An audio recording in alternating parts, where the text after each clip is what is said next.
Dieu Tout-Puissant dans sa gloire est un Dieu qui ne pouvait pas comprendre le comportement, les réactions des hommes qui vivent sur la terre. Il est saint et les hommes sont en bas sur la terre en train de vivre, voyant les choses sous l'aspect humain. Et c'est en cela que notre Père, le Dieu Tout-Puissant, a chassé Adam du jardin d'Éden lorsque ce dernier avait désobéi à sa parole. Il a fallu que Jésus-Christ, notre Seigneur et Sauveur, quitte sa position de leader dans le trône au ciel pour descendre sur la terre et prendre la forme humaine pour pouvoir vivre la tentation, pour pouvoir faire face au péché, pour pouvoir vivre ce qu'un homme pourrait vivre lorsqu'il est malade et comprendre les émotions des hommes devant certaines situations. Mais en cela, Jésus-Christ n'a pas péché. Il a gardé la parole venue du ciel. Il a obéi à la volonté de Dieu et il s'est livré en sacrifice à la croix. Il a subi toutes les maladies qu'un homme peut vivre à la croix. Il a pris sur lui toutes les infirmités qu'un homme peut vivre lorsqu'il est parti à la croix, parce qu'il avait vu la souffrance de toutes les personnes qu'il avait rencontrées sur la terre. Il avait vu la souffrance de ceux qui vivent encore sur la terre et il a décidé de s'offrir en sacrifice à la croix pour que plus jamais la maladie n'ait le droit sur toi, pour que plus jamais les infirmités n'aient le droit sur toi. Et c'est pourquoi on nous dit que le châtiment qui nous donne la paix est tombé sur lui. La maladie n'a plus de droit sur toi. La mort n'a plus de droit sur toi. Et en le faisant, il nous a réconciliés avec le Père, de sorte que nous ayons la vie éternelle, mais qu'également la maladie, les infirmités, les difficultés ne nous terrassent plus.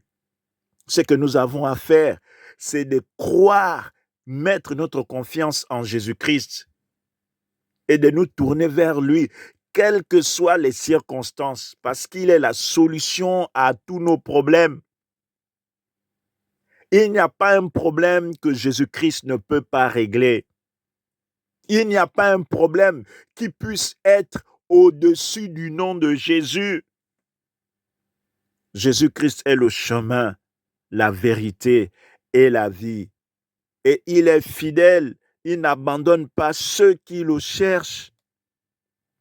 Mon frère, ma sœur, dans ton problème, est-ce que tu as cherché à te confier à Jésus? Dans ton problème, est-ce que tu as pensé un seul instant aller trouver le refuge auprès de Jésus-Christ? Si tu ne l'as pas encore fait et que tu m'écoutes à cet instant, confie-toi en l'Éternel. Il est le secours qui ne manque pas dans la détresse. Et Jésus-Christ a payé le prix, peut-être que tu l'ignores, pour que tu sois libre, pour que tu ne sois plus malade. Même si la maladie était arrivée, il a payé le prix, son sang a coulé pour que tu puisses avoir la guérison. Il a payé le prix pour que désormais, il n'y ait plus de condamnation sur ta vie. Mon frère, ma sœur, mets ta confiance en Jésus-Christ et tu verras la solution dans tes problèmes. Ne promène plus des regards inquiets. Ne te pose pas de questions sur ce qui va arriver demain ou après-demain. Mais mets ta confiance en Jésus-Christ. Crois au sacrifice qu'il a fait à la croix pour que tu sois libre. Il a dit que le pauvre dise que je suis riche, que le faible dise que je suis fort. Parce qu'en Jésus-Christ, le faible devient fort, le pauvre devient riche. Ne t'inquiète de rien. Il a dit que si tu t'inquiètes, cela n'apportera pas la solution à ta vie. Mais si tu lui fais confiance, si tu crois qu'il est mort, qu'il s'est sacrifié à la croix de Golgotha, il est ressuscité le 3e jour et qu'il est allé auprès du Père présenter les signes des souffrances qu'il a vécues pour toi, qu'il a pris ta place, alors, en ce moment, vis par la foi et avec le temps où actuellement même, tu verras les choses se transformer comme tu le souhaites dans ta vie. Ce n'est que si tu crois que pareille chose peut arriver dans ta vie, mon frère, ma soeur. Prends donc la meilleure des décisions si tu n'as jamais accepté Jésus-Christ dans ta vie comme Seigneur et Sauveur. Prends donc la meilleure des décisions aujourd'hui. Si tu m'entends, donne-lui ta vie. Laisse-le te conduire. Laisse-le faire de tes ennemis ses ennemis. Laisse-le faire de tes adversaires ses adversaires. Il te donnera la paix. Il te donnera la vie éternelle. Il te donnera de réussir sur ton parcours. Et à ton tour, toi, tu devras prendre son joug qui consiste à aimer ton prochain, à pardonner toutes les personnes qui t'ont fait du mal et à faire le bien, à participer à l'avancement du royaume des cieux en annonçant Jésus-Christ à tous ceux-là qui ne le connaissent pas. Mon frère, ma sœur, Jésus-Christ frappe à ta porte ce matin. Si tu l'entends, ne résiste pas. Ouvre la porte et laisse que Jésus-Christ rentre dans ta vie pour déjeuner, pour s'asseoir avec toi et traiter les cas de ta vie. Il n'est pas loin. Il est dans ton cœur si tu m'entends. Il est proche de toi. Accepte-le. Donne ta vie à Jésus-Christ, tu seras sauvé. Toi et toute ta famille, tu verras les circonstances de ta vie prendre une nouvelle coloration à la gloire de Dieu le Père.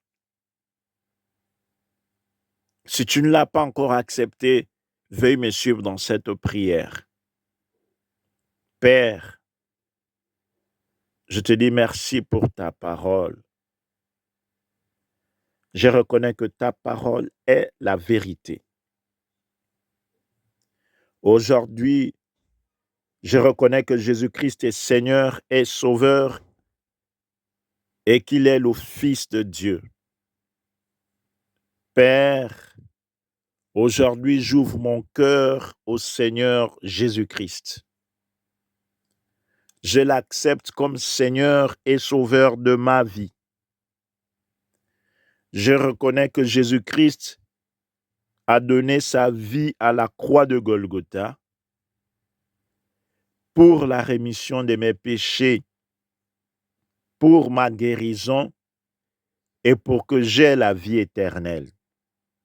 Ce matin, Père, je te prie de me pardonner pour tout ce que je fais qui ne t'a pas honoré.